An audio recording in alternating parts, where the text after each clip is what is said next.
मित्रों नमस्कार। मैं ना सुनांचली कथा कहानी और उपन्यास के इस नए अंक के साथ पुनः उपस्थित हूँ। मित्रों, इस समय मैं वाचन कर रहा हूँ आवारा मसीहा का। आवारा मसीहा, जिसे लिखा है विष्णु प्रभाकर ने।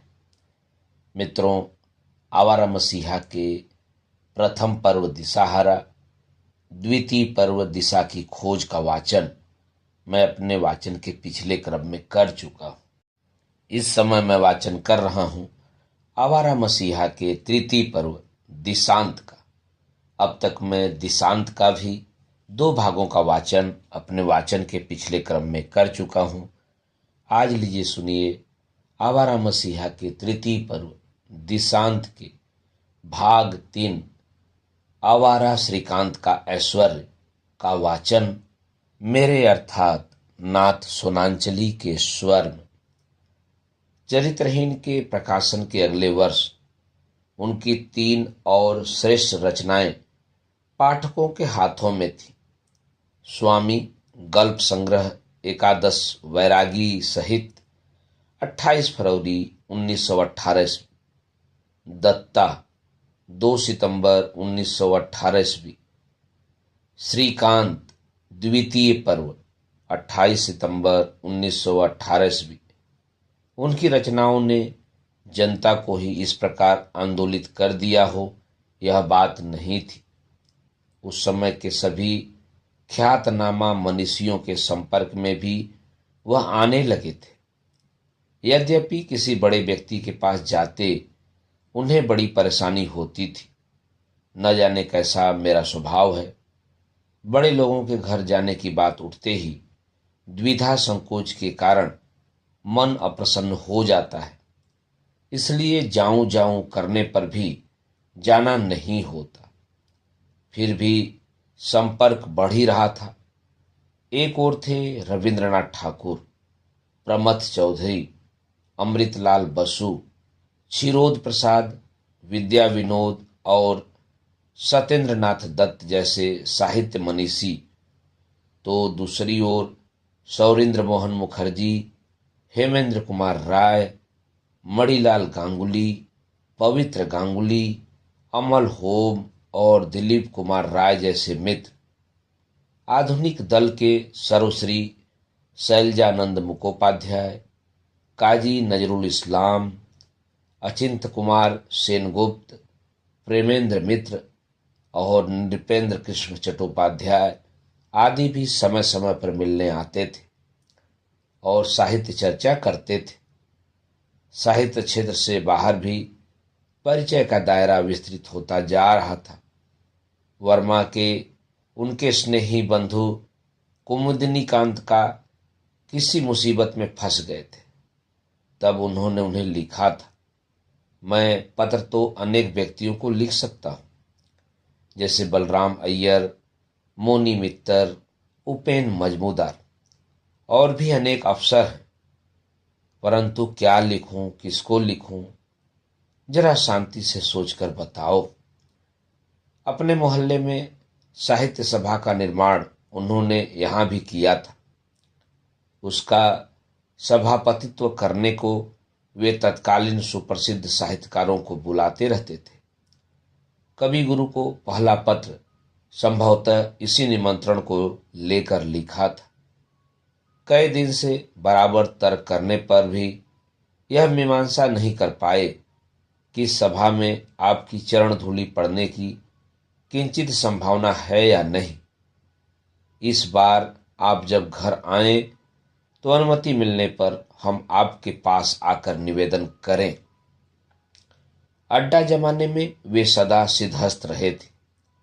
इस अड्डे में उनके बाल्य जीवन के मित्र भी आते थे। उनके लिए वे वही प्यार करने वाले बीरबली स्वभाव के अनगढ़ देहाती मनुष्य थे। वही हंसी, वही चंचलता, वही महाव्यस्तता। आयु भी वहां कोई अर्थ नहीं रखती थी। उस दिन विभूति भूषण अपने मित्र श्री अतुल चंद्र दत्त के साथ उनसे मिलने आए। द्वार खोलते ही बदसूरत भेलू ने इनका स्वागत किया। मित्रों, मैं यहाँ बताते चलूं कि भेलू जो है इनका कुत्ता है। उस क्षण विभूति बाबू को लगा जैसे शरदचंद ने अपने एकांत की रक्षा करने के लिए इस यमदूत को रख छोड़ा है। तभी उसकी आवाज सुनकर जोर जोर से पुकारते हुए शरद बाबू बाहर आए। लेकिन जैसे ही उनकी दृष्टि विभूति पर पड़ी तो सब कुछ बदल गया। वे लोग कुछ देर के लिए आए थे, लेकिन जब लौटे तो 3 दिन और 3 रातें बीत चुकी थी। बातें करते करते न जाने इतना लंबा समय कहाँ से आकर कहाँ चला गया। किस्से पर किस्से, हर घंटे तंबाकू, बीच बीच में खाने पीने का प्रचुर प्रबंध।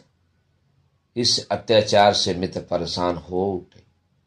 लेकिन शरद का प्रेम तो विश्रांति जानता ही नहीं था। घड़ी या तो बंद हो जाती या उल्टी रख दी जाती थी। विभूति भूषण ने कहा, शरदा, आपके इस अश्लील कुत्ते के प्रथम स्वागत से तो मैं समझा था कि आप काल भैरव की साधना में लगे हुए हैं, पर अब देखता हूं तो वहीं पहले की नटराज की मूर्ति है। शरद बाबू कुछ नहीं बोले, बस कुत्ते के मुंह से मुंह लगाकर उसे चूमने लगे। कैसा अद्भुत उत्तर था! न जाने कितने परिचित और अपरिचित बंधुओं ने इन बैठकों में उनके मुंह से कितनी कहानियां सुनी थी। उनकी झूठी सच्ची वे बैठकी कहानियां उनके साहित्य से कम रोचक नहीं है। उस समय बंगाल में अनेक मासिक पत्र प्रकाशित हो रहे थे। उनमें आधुनिक दल के नवीन स्वर की प्रतिनिधि थी भारती। सबूज पत्र कथ्य भाषा का प्रसार पत्र था। यद्यपि शरदचंद की लोकप्रियता का एक बड़ा आधार उनका कथ्य भाषा का प्रयोग था, पर सबूज पत्र ने उनका विरोध किया। प्रवासी में रविंद्रनाथ ठाकुर का योग सर्वोपरि था। भारतवर्ष के प्रमुख लेखक थे शरदचंद्र और नारायण, में बिपिन पाल आदि मुख्य रूप से लिखते थे। नारायण के संपादक थे बैरिस्टर चितरंजन दास। अलीपुर बम षड्यंत्र केस के अभियुक्त अरविंद घोष के बचाव के वकील के रूप में उनकी ख्याति दूर दूर तक फैल चुकी थी। वे कवि भी थे। यदि वे राजनीति में न डूब जाते तो निश्चय ही एक भक्त और रहस्यवादी कवि के रूप में उनकी प्रसिद्धि होती। नारायण का प्रकाशन उन्होंने ही आरंभ किया था। वह सबूज पत्र का प्रतिद्वंदी माना जाता था। इसका कारण यह था कि बैरिस्टर दास रविंद्रनाथ के पाश्चात्य प्रभाव को अच्छा नहीं मानते थे। उनका मत था, रविंद्रनाथ ने पश्चिम से बहुत सारी चीजें ग्रहण की हैं। इसमें कोई संदेह नहीं है कि उनकी वजह से बंगला साहित्य ने विविधता पाई है और उसकी समृद्धि भी हुई है। परंतु इसी कारण बंगाल की अपनी संस्कृति और राष्ट्रीय चेतना का विकास नहीं हो सका। किसी भी स्थिति में हमारे लिए यह शोभनीय नहीं है कि हम पश्चिम की चकाचौंध से प्रभावित हो जाएं। इससे स्पष्ट है कि उनके साहित्य की प्रेरणा का स्रोत विशुद्ध देश प्रेम था। प्राचीन परंपराओं के प्रति उनकी लेखनी में असीम सम्मान था। इसी कारण वे शरदचंद की ओर झुके। एक दिन पत्र लिखकर उन्होंने शरदचंद से प्रार्थना की कि वे नारायण के लिए अपनी कोई रचना भेजे। शरदचंद ने विशेष रूप से उनके लिए एक गल्प लिखी। उसे भेजते हुए उन्होंने अपने पत्र में लिखा था कि इस गल्प के नामकरण का भार वह दास महोदय के ऊपर ही छोड़ते हैं। दास महोदय ने उस गल्प का नाम रखा स्वामी। अगस्त 1917 ईस्वी की यह बात है। उसका नायक वैष्णव आदर्श का जीवंत रूप है। प्रकाशित होने के बाद पारिश्रमिक के रूप में बैरिस्टर दास ने लेखक को एक कोरा चेक भेजते हुए लिखा अर्थ को लेकर आप जैसे शिल्पी की रचना का मूल्य निर्धारित नहीं किया जा सकता। आपके पारिश्रमिक के रूप में यह चेक भेजता हूं। कृपा करके इसे स्वीकार कीजिए और इच्छानुसार रुपए इसमें लिख लीजिए। कोई संकोच न कीजिए। शरद बाबू का मन भीग आया। इतना अमित विश्वास प्रकट किया गया था। उन्होंने एक लेखक के प्रति वे चाहते तो कुछ भी लिख सकते थे। रविंद्रनाथ के बाद वही तो सर्वश्रेष्ठ लेखक थे। उनकी लोकप्रियता उस समय चरम सीमा पर थी। लोग उनका नाम नहीं जानते थे, लेकिन उनकी रचनाओं से परिचित थे। उस दिन उत्तर प्रदेश के एक प्रवासी बंगाली ठेकेदार कार्यवश कलकत्ता आए और अपने एक रिश्तेदार के पास ठहरे। वह परिवार बहुत सुशिक्षित था। उस घर की एक लड़की ने एक दिन उनसे कहा, मामा, एक काम करोगे? हमारे घर आते समय मोड़ के पास जो लाल घर है, वहां बीच बीच में शरद बाबू आते रहते हैं। आप एक बार उनसे मिल लें। चकित होकर मामा ने पूछा, कौन शरद? शरद बाबू, वही हमारे शरद चंद्र। ठेकेदार महोदय अब भी कुछ नहीं समझे कि यह अपने शरद चंद्र कौन है। लड़की के पिता ने कई तरह से शरद बाबू का परिचय दिया, परंतु व्यर्थ। अंत में वे बोले, अजी वही शरद जिनका श्रीकांत है। यह सुनते ही ठेकेदार बोल उठे, अरे वह आवारा लड़का, जान पड़ता है उसने अपना श्रीकांत नाम बदल लिया है। नाम बदला हो या न बदला हो, पर उनकी रचनाओं की लोकप्रियता की थाह नहीं थी। लेखक को बहुतों ने नहीं देखा था, पर रचनाएं पढ़ने में छात्र, किरानी, गृहनारी, व्यापारी सब एक दूसरे से बाजी मार ले जाने को उत्सुक थे। छात्रों की परीक्षा की पुस्तकों के नीचे श्रीकांत, चरित्रहीन और देवदास आदि छिपे रहते। लक्ष्मी बहू के तकिए के नीचे काजल और सिंदूर से अंकित पल्ली समाज, विराज बहू और बिंदुर छेले का मिल जाना बहुत स्वाभाविक था। यहां तक कि बनिए की दुकान पर, जहां प्रतिदिन रामायण का पाठ होता था, वहां भी बड़ी दीदी, पंडित मोसाय या श्रीकांत दिखाई दिए जाते। इस लोकप्रियता का कारण यही तो था कि उनके पात्र जीवन में से उभरे थे, किसी नियम विधान से निर्मित नहीं हुए। उनसे शरद बाबू का प्रेम का नाता था, अर्थात हार्दिक था, बौद्धिक नहीं। इसीलिए वे हर किसी के अपने रहते थे। चिंतन का दुख बीच में नहीं आने देते थे। प्रेम की यह अनन्यता ही तो कलाकार की कसौटी है। इसीलिए पाठक उनके पात्रों में इतने रम जाते कि भूल जाते उनका कोई सृष्टा भी है। विद्यार्थी दल बनाकर उनकी रचनाओं का पाठ करते। फिर भी वे कहाँ रहते हैं, क्या करते हैं, यह बहुत कम लोग जानते थे। बहुत से समझते थे वे आवारा हैं। कभी बिहार, कभी काशी, तो कभी बर्मा घूमते रहते हैं। इतने लोकप्रिय थे शरद बाबू। लेकिन दास बाबू के कोरे चेक में उन्होंने केवल 100 रुपए ही लिखे। रुपए का मूल्य नितांत सामयिक है। असली मूल्य उस परिचय का था जो उनका देशबंधु के साथ हुआ। एक प्रतिभा ने बाहें फैलाकर मुक्त मन से दूसरी प्रतिभा का वरण किया। केवल देश ही नहीं, विदेशों में भी उनकी प्रतिभा की कहानी धीरे धीरे पहुंच रही थी। लंदन के सुप्रसिद्ध समाचार पत्र दी टाइम्स के लिटरेरी सप्लीमेंट ने इसी समय उनके 2 कहानी संग्रहों विंदुर छेले और मेज दीदी की प्रशंसात्मक समीक्षा प्रकाशित की। समीक्षक महोदय ने उन्हें मोपांसा के समकक्ष माना। नारी चरित्र और शिशु मन के ज्ञाता के रूप में विशेष रूप से उनकी ख्याति उसने की।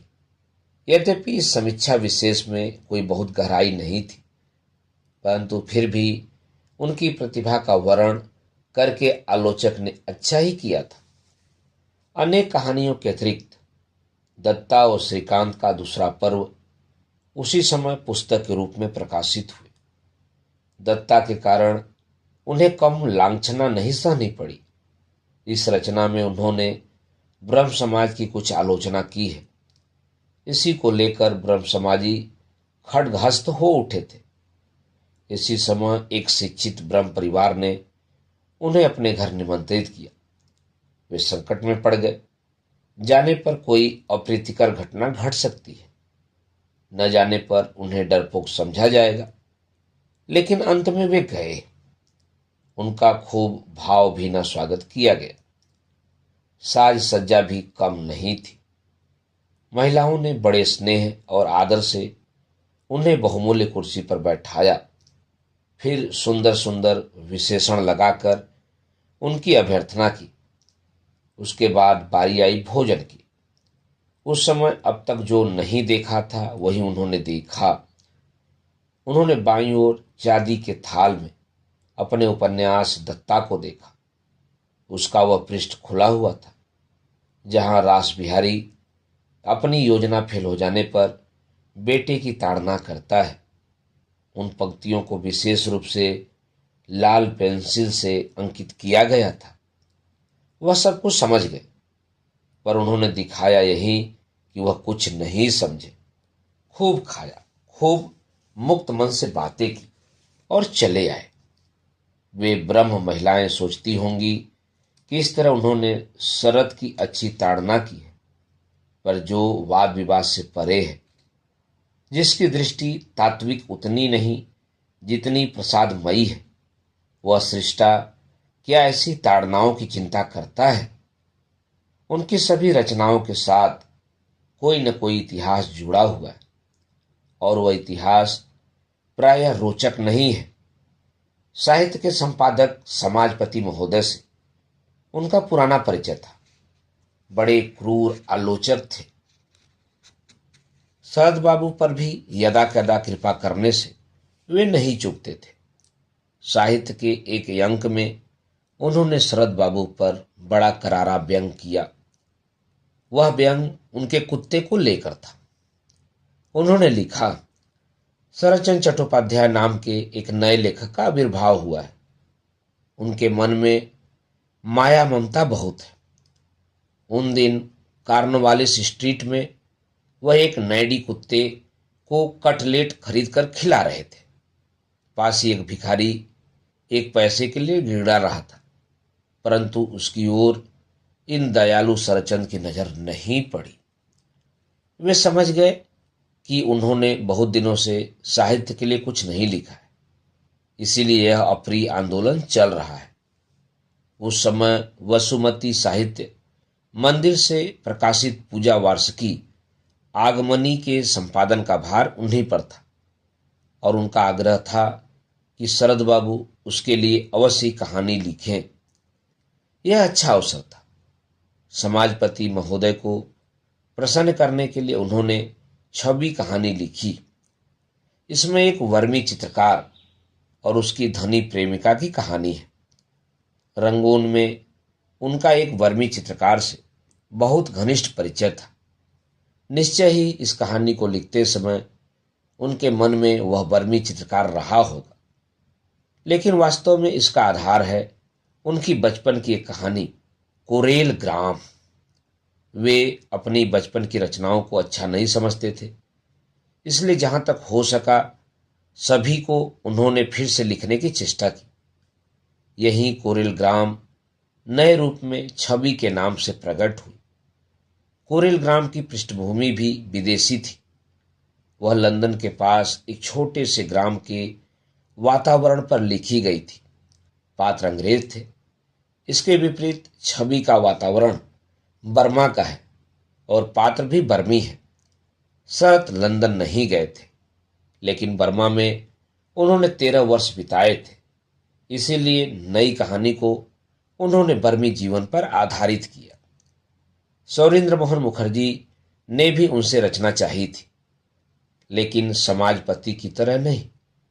उन्होंने शरद बाबू से कहा तुम्हारी सबसे पहली रचना बड़ी दीदी भारती में प्रकाशित हुई। उसी के द्वारा बंगाल के लोगों को तुम्हारा परिचय मिला। इसीलिए भारती का तुम्हारे ऊपर दावा है।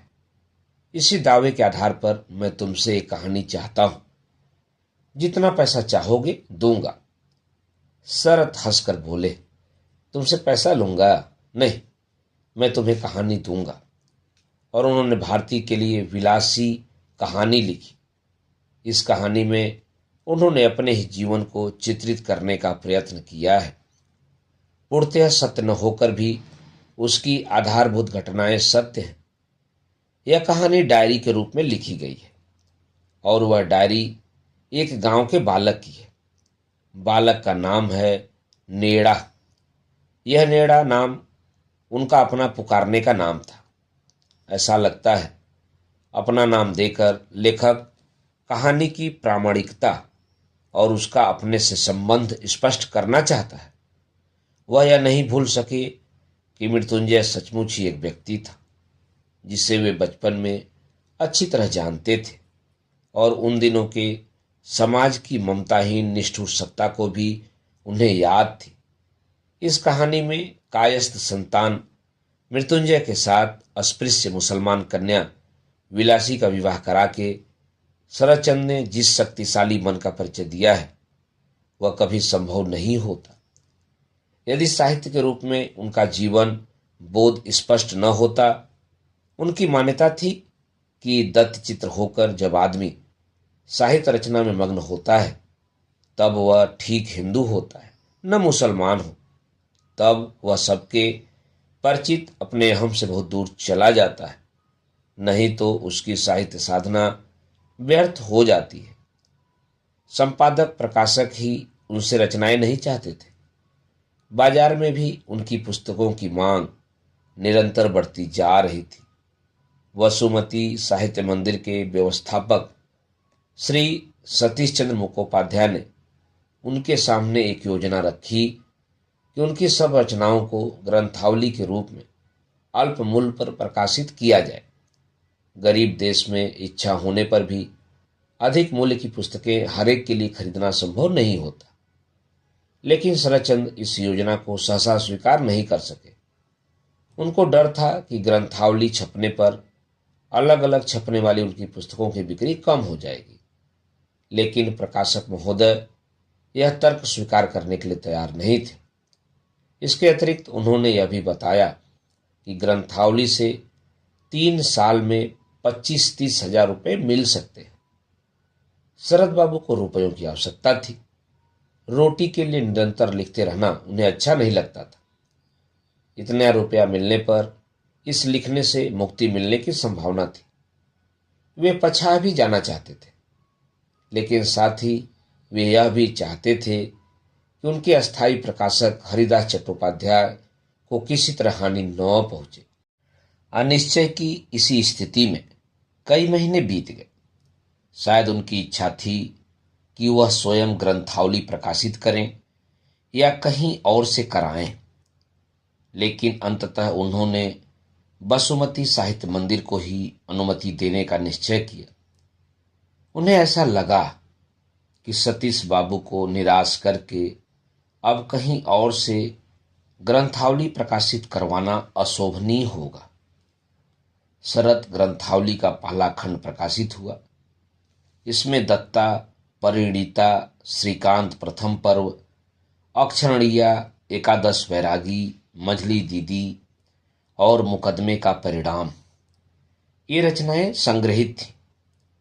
इस ग्रंथावली से उन्हें बहुत धन प्राप्त हुआ। पाठकों की संख्या में भी वृद्धि हुई और पुरानी पुस्तकों की बिक्री पर कोई प्रभाव नहीं पड़ा। फिर तो और भी खंड प्रकाशित होते चले गए। 1 वर्ष के भीतर ही भीतर 4 खंड बाजार में आ गए। एक एक खंड की 5-5 हजार प्रतियां छपती थीं और कुछ ही महीनों में बिक जाती थी। उन दिनों देश में काफी धन था, क्योंकि प्रथम महायुद्ध के बाद पटसन का दाम बढ़ गया था। बंगाल पटसन के लिए प्रसिद्ध है। अधिक धन के कारण लोगों का जीवन स्तर ऊपर उठ रहा था। कांच की कुप्पी की जगह हरिकेन लालटेन आ गई थी और सिर के ऊपर फूस के छप्पर का स्थान टीन की चादरों ने ले लिया था।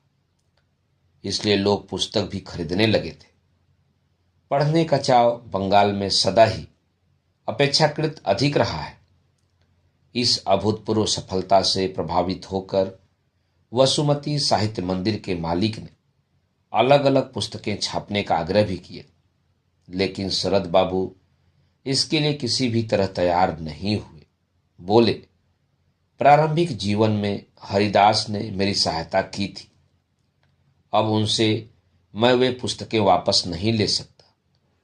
वसुमती वाले केवल ग्रंथावली छाप सकते हैं, अलग अलग पुस्तकें तो हरिदास ही छापेंगे। नए प्रकाशक से उन्हें 8,000 रुपया प्रतिवर्ष मिलने लगा। पुराने प्रकाशक को जो 6,000 रुपया प्रतिवर्ष देते थे, उनमें भी कोई कमी नहीं हुई। जो शरद बाबू किशोरावस्था में परीक्षा के लिए फीस का जुगाड़ नहीं कर सके थे, उन्होंने अपना यौवन जीविका की तलाश में व्यर्थ कर दिया था।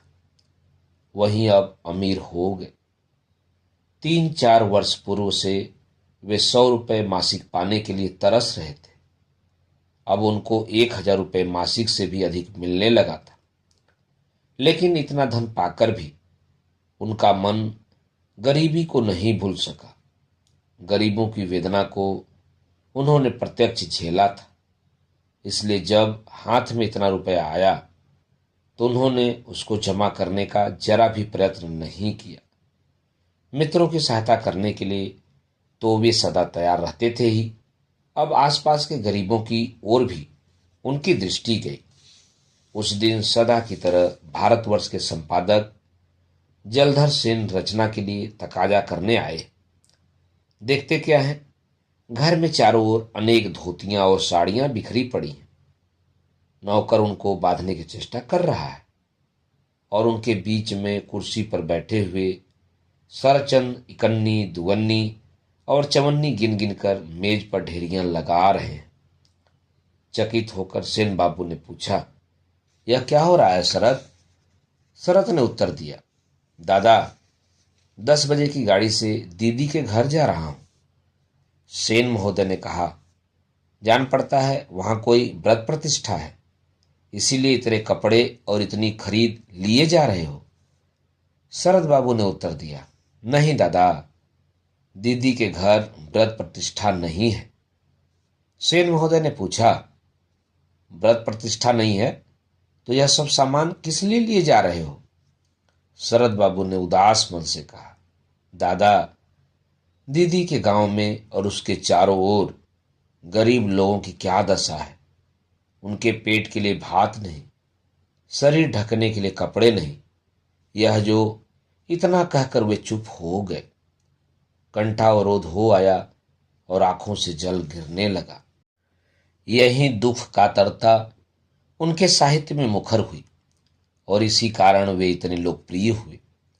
उनके पाठक जान गए थे कि श्रीकांत की आवारगी के बावजूद उन्हें भारी दुखों के बीच में से अपना रास्ता ढूंढना पड़ा है, और यह भी कि अन्याय को देखकर उनका क्रोध उफन उठता है।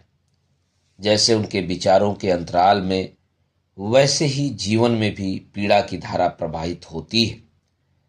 यह बात नहीं कि वे अपने लिए पैसा खर्च नहीं करते थे। उनका अपना जीवन स्तर भी अब ऊंचा उठ गया था। समृद्धि के साथ सौंदर्य पिपासा और तीव्र हो उठी थी। मकान बनाने के लिए दीदी के गांव के पास ही पाणी त्रास में उन्होंने 1100 रुपये में जमीन खरीदी, तो उस समय का बढ़िया रैक्सू भी पहनने के लिए खरीदा। उस दिन मामा उपेंद्रनाथ गांगुली मिलने के लिए आए। चाय, गपशप, खाना पीना, आराम, सब कुछ सदा की तरह हुआ। लेकिन उसके बाद सहसा शरदचंद ने कहा, चलो उपेन, आज एक सौदा करना है। उपेंद्रनाथ ने पूछा, कैसा सौदा? शरद बोले, व्हाइट वे की दुकान से एक जोड़ा रैक्सू खरीदता हूं। सुनता हूं वह जितना आरामदेह है उतना ही मजबूत है। उस जूते का मूल्य ₹32.5 था। इसी से उसके रूप और उसकी उपयोगिता की कल्पना की जा सकती है। उसी को खरीदने के लिए वे मामा के साथ स्टीमर के द्वारा कलकत्ता की ओर चले। उस समय उनके पैरों में फटी चट्टियां थीं। जब वे नई होंगी तब उनका रंग कैसा रहा होगा, कुछ नहीं कहा जा सकता। अब तो कहीं काला और कहीं बादामी हो गया था। बड़े घरों में ऐसे जूते शौचालय में ही जाने के काम आते हैं। चलने से न केवल चट्टियां पर धूल जम गई थी, बल्कि पैरों पर भी मानो किसी ने धूल की जुबान पहना दी हो। गंगा पार करके बातें करते हुए वे जिस समय दुकान के सामने पहुंचे तो मामा ने कहा, शरद, तुम्हारे इन पैरों को देखकर दुकानदार तुम्हें कीमती रैक्सू नहीं दिखाएगा। शरद बाबू उद्विग्न हो उठे, बार बार पैर पटकते और उन्हें साफ करते, लेकिन कोई विशेष अंतर नहीं पड़ा। अंत में बोले, चलो अंदर चलते हैं। पास में पैसा तो है, 4 नोट मुंह पर मारेंगे, कहेंगे यह लो पैसा, पैर क्या देखते हो। लेकिन दुकान के अंदर जाकर उन्हें जरा भी परेशानी नहीं हुई। विदेशी दुकान थी। देसी होती तो निश्चय ही दुकानदार कहता, आज नहीं फिर किसी दिन आना।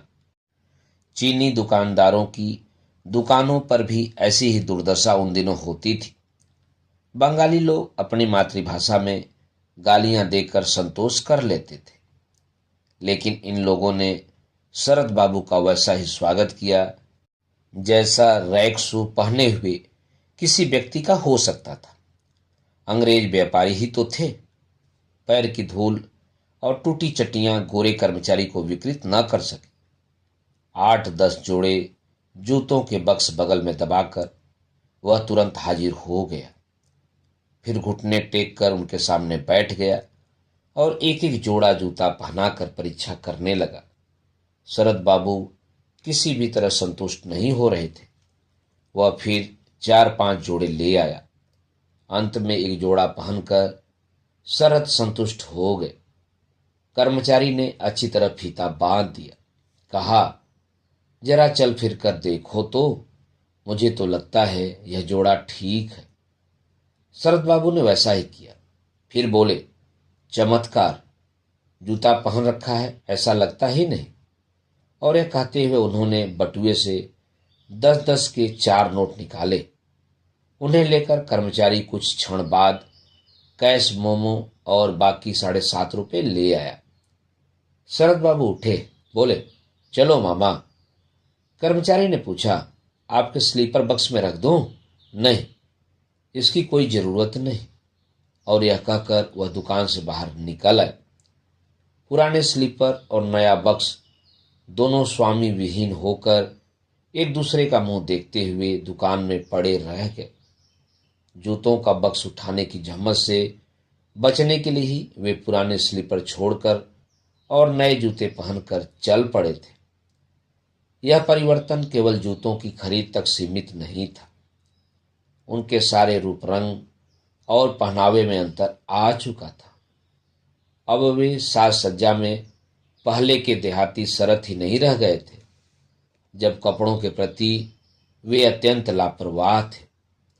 बाल रूखे, कुर्ते में बटन नहीं, कंधे की चादर भी मैली, बांस की झंडी वाला छाता और पैरों में फटे जूते। अब तो चेहरे पर स्निग्धता आ गई थी। पहनते थे डबल ब्रेस्ट की चमकदार कमीज, दामी सर्ज का कोट, धुली हुई शांतिपुरी धोती, पैरों में लाल मोजे, फीते वाले जूते, हाथ में चांदी की मुठ की छड़ी, आंखों पर सुनहरी प्रेम का चश्मा और चेहरे पर दाढ़ी। लेकिन यह रूप भी क्या उनके स्वभाव के उजड़पन और शरीर के स्वास्थ्य को ठीक कर सका। अभी साधारण सी बद परहेजी करने पर बुखार हो जाता था। दूसरे रोग भी जब तब आक्रमण करते रहते थे। एक दिन दाहिने पैर के घुटने के नीचे इतनी जलन और खुजली हुई कि बेचैन हो उठे। ऐसा लगा जैसे एक्जिमा हो गया हो।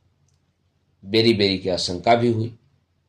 वे जानते तो थे नहीं कि यह रोग क्या है। टिंचर आयोडीन लगाना शुरू कर दिया। कई बार लगाने से रोग ने उग्र रूप धारण कर लिया। डॉक्टर ने आकर उन्हें बहुत फटकारा।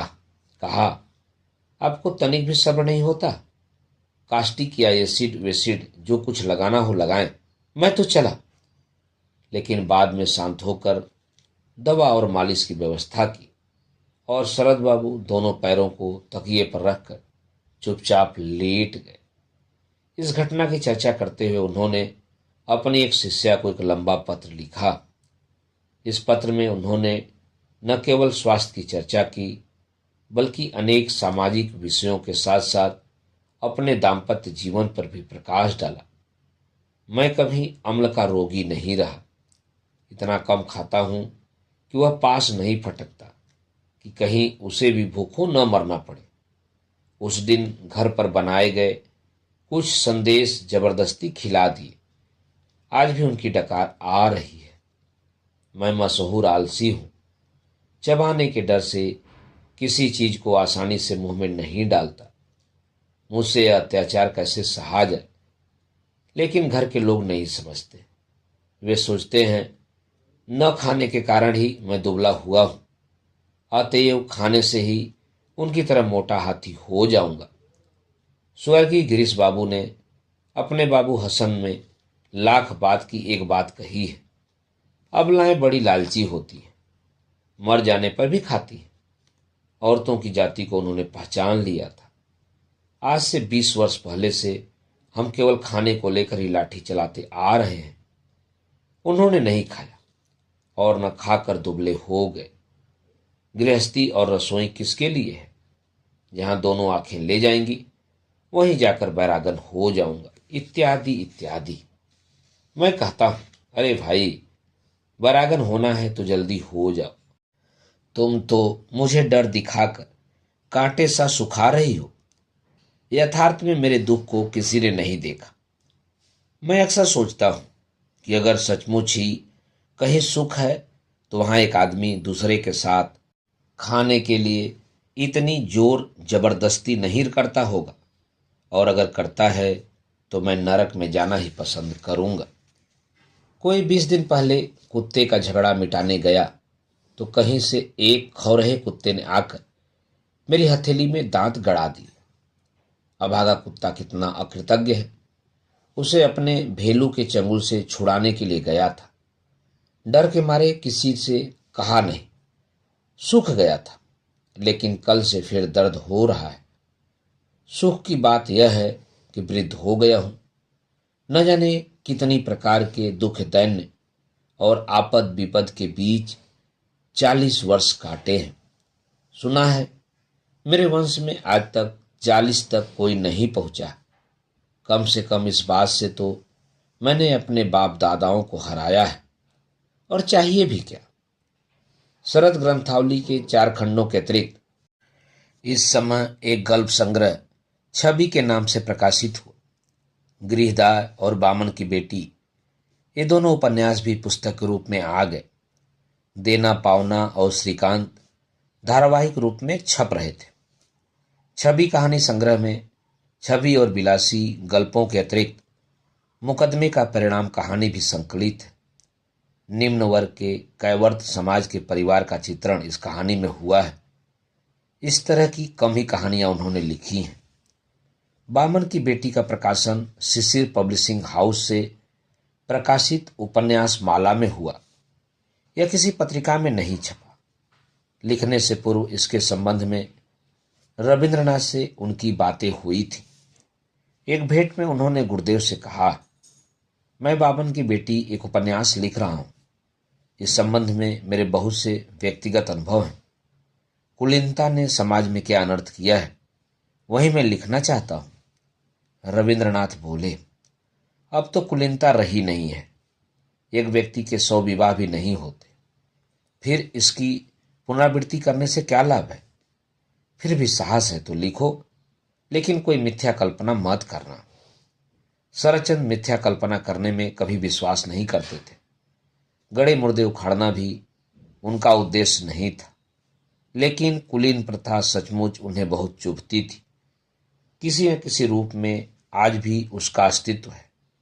जो लोग अपने को ब्राह्मण होने के कारण गौरवान्वित समझते हैं और सोचते हैं कि ब्राह्मणों में विशुद्ध रक्त प्रवाहित होता आया है, उनकी यह धारणा बिल्कुल गलत है। उन्होंने स्वयं जो देखा और भोगा वही लिखा है। कुलीनता अच्छी चीज है या बुरी, इस बारे में उन्होंने कोई निर्णय नहीं लिया। वे नहीं कहते कि वैद्य के साथ कायस्थ का विवाह कर दो, फिर भी यदि कोई कर दे तो उसमें बाधा मत डालो। उसने अच्छा किया या बुरा, लेकिन इतना अवश्य सत्य है कि वह कपटी नहीं है। बहुत से लोग मुंह से कहते रहते हैं कि विधवा लड़कियों का विवाह करो, किंतु जैसे ही अपनी लड़की विधवा हुई वैसे ही वे कहना शुरू कर देते हैं, देखिए ऐसा हम नहीं करेंगे, हमें और भी तो 4 लड़कियों के विवाह करने हैं, आदि आदि। इस प्रकार के मिथ्याचार को वे अच्छा नहीं मानते थे। इसीलिए मिथ्या के आधार पर उन्होंने कभी अपने पात्र नहीं खड़े किए। इस उपन्यास की प्रेरणा उन्हें कहां से मिली? कई मित्रों से उन्होंने इसकी अलग अलग चर्चा की है। एक स्थान पर उन्होंने कहा, एक दिन हठात गांव घूमने की इच्छा होने पर स्टीमर की सहायता ली। जब वहां जाकर उतरे तब समय अधिक हो गया था। भूख प्यास के कारण थकान हो आई थी। गांव में प्रवेश करके एक बनिए की दुकान पर कुछ विश्राम किया और फिर जलपान। उसके बाद कुछ दूर गांव में जाकर एक ब्राह्मण के घर पहुंचा। घर की स्वामिनी एक वयस्क विधवा थी। दोपहर को एक अभियुक्त अतिथि को पाकर उसने स्नान भोजन के लिए आग्रह किया। शरदचंद ने तालाब में स्नान करने के बाद आकर देखा कि रसोई का सब प्रबंध हो गया है, बस चूल्हा जलाने की राह देख रही है। पूछा, क्या आप खाना बनाएंगे? कुलीन ब्राह्मण के घर में अपने हाथ से पकाने की बात क्या हो सकती है, यह समझ में नहीं आया। फिर भी किंचित विस्मय और संशय के साथ उन्होंने भोजन समाप्त किया और विदा ली। लौटते समय पहले की दुकान के बनिए ने कहा, ठाकुर जात दे आए। उससे पूछने पर पता लगा कि कुलीन ब्राह्मण घर की उस नारी ने एक नीच जाति के शूद्र से विवाह किया था। इस घटना से ही पुस्तक लिखने का विचार पैदा हुआ। दूसरे स्थान पर उन्होंने अविनाश चंद्र घोषाल को बताया, जिसे घटना को लेकर मैंने बामन की बेटी की रचना की है। उसके बारे में बताने में मुझे कोई आपत्ति नहीं है। मुझे लगता है कि बहुतों का नाम लेकर जो प्रश्न तुमने किया है उसका उत्तर तुम्हें मिलेगा। कोलाघाट स्टेशन पर एक स्त्री पान बेचती है। बहुत सी स्त्रियां जिस तरह पान बेचती हैं वह उस तरह की नहीं लगती, इसलिए मेरे मन में उत्सुकता जागी। उससे बातचीत की, वह मेरा विश्वास करती है। बामन की बेटी में प्रिय मुखर्जी की मां का चित्र है। उसके साथ कलंक जुड़ा हुआ है। उसके पीछे वही नारी है। उसका लड़का उच्च पदाधिकारी है और उसके आत्मीय स्वजन यह जानते हैं कि वह पागल होकर चली गई या मर गई। अब बताओ कि क्या समस्या समाप्त हो गई? यह जो उच्च पदाधिकारी हैं वह वंश मर्यादा की गौरव से क्या भद्रलोक नहीं है? क्यों नहीं है? वह तो इस बात को नहीं जानता कि किस दुख के कारण उसकी मां घर छोड़ गई और घर नहीं लौटी। हो सकता है उन्होंने और भी ऐसा बहुत कुछ देखा हो और उसी बहुत कुछ अनुभव का परिणाम हुआ है यह उपन्यास। वे किसी एक घटना के आधार पर तुरंत ही कुछ नहीं लिख डालते थे। वर्षों वे घटनाएं उनके मस्तिष्क में घुमड़ती रहती थी। गिरिदयाल लिखने में उन्हें कई वर्ष लगे थे। 6 वर्ष पूर्व रंगून से उन्होंने अपने बाल सखा प्रमथ बाबू को लिखा था। एक उपन्यास गिरिदा नाम देकर है। एक बार उन्होंने यह भी कहा था, यह उपन्यास रवि बाबू के घरे बहिरे से रत्ती भर भी कम नहीं होगा। उस समय हेमेंद्र कुमार राय ने उनसे पूछा था, क्या आप अपना उपन्यास लिख चुके हैं? नहीं, अभी तो लिखना ही आरंभ नहीं हुआ। जो अभी तक लिखा ही नहीं गया उसकी तुलना घरे बहिरे के साथ कैसे की जा सकती है? इसकी चर्चा करते हुए हेमेंद्र कुमार ने लिखा है, उपन्यास लिखना आरंभ करने पर वे स्वयं ही पहचान गए थे कि उन्होंने घरे बाहिरे के बराबर रचना नहीं की। और सच बात कहने में क्या है, गृहदा न केवल घरे बाहिरे की तुलना में कुछ नहीं है, बल्कि शरदचंद्र के कथा साहित्य में भी इसका कोई ऊंचा स्थान नहीं है। समाज में शरदचंद्र अभी भी एक विद्रोही, आचारहीन और अनिश्वरवादी के रूप में प्रसिद्ध थे, लेकिन वास्तव में वह थे एकदम धर्म भीरू मानव। उन्होंने यह भी बात स्वीकार की है, किसी किसी ने ऐसा भी कटाक्ष नहीं किया, लेकिन उसकी अनुदारता पर ही आक्रमण किया है। कितने ही लोगों ने आलोचना करने का डर दिखाया, पर आज तक किसी ने कुछ नहीं किया। उस समय एक बंधु ने लिखा था, मैं दिल से तो ब्रह्म हूं, परंतु बाहर से हिंदू हूं। यद्यपि मेरे गले में यह कंठी की माला है, संध्या किए बगैर मैं जल ग्रहण नहीं करता, हर किसी के हाथ का पानी नहीं पीता। इन सब बातों के होते हुए भी उन्होंने मुझे कितनी गालियां दी। मैं बाहर से ढोंग रखता हूं, यह कहा। एक दूसरे ज्योतिषी ने उन्हें जबरदस्त धार्मिक व्यक्ति बताया। वह थे भी। उन्होंने कहीं भी एक क्षण के लिए भी अपने साहित्य में सनातन धर्म की मर्यादाओं की अवहेलना नहीं की। जनेऊ तक का समर्थन किया। वे रूढ़ियों और कुरीतियों, अंध परंपराओं और मूढ़ विश्वासों के विरोधी थे, धर्म की मूल स्थापनाओं के नहीं। समाज के ही निषेधों के कारण सती न रहने पर भी वे यह नहीं मानते थे यह असती नारी नारी भी नहीं रही। यह संकीर्ण भेद बुद्धि ही उन्होंने त्यागी थी, क्योंकि इसमें मनुष्य धर्म का अपमान होता है। वह मानते थे जब परिस्थितियों से विवश होकर मनुष्य ऐसा कुछ कर बैठता है जो तत्कालीन धर्म और समाज की दृष्टि से बुरा हो, तो मनुष्य सचमुच बुरा नहीं हो जाता। उसका जो मनुष्य धर्म है, जो उज्जवल पक्ष है, वह मर नहीं जाता। मरता तब है जब किसी परिस्थितिवश या क्षणिक प्रमादवश की गई भूल के कारण उसे अपमानित और दंडित किया जाता है। मित्रों, अभी आप सुन रहे थे आवारा मसीहा के तृतीय पर्व दिशांत के भाग 3 आवारा श्रीकांत का ऐश्वर्य का वाचन मेरे अर्थात नास्वरांचली के स्वर में। मित्रों, आगे के भागों का वाचन आप मेरे वाचन के अगले क्रम में सुन सकते हैं, तो जुड़े रहिए कथा, कहानी और उपन्यास के साथ। धन्यवाद। नमस्कार।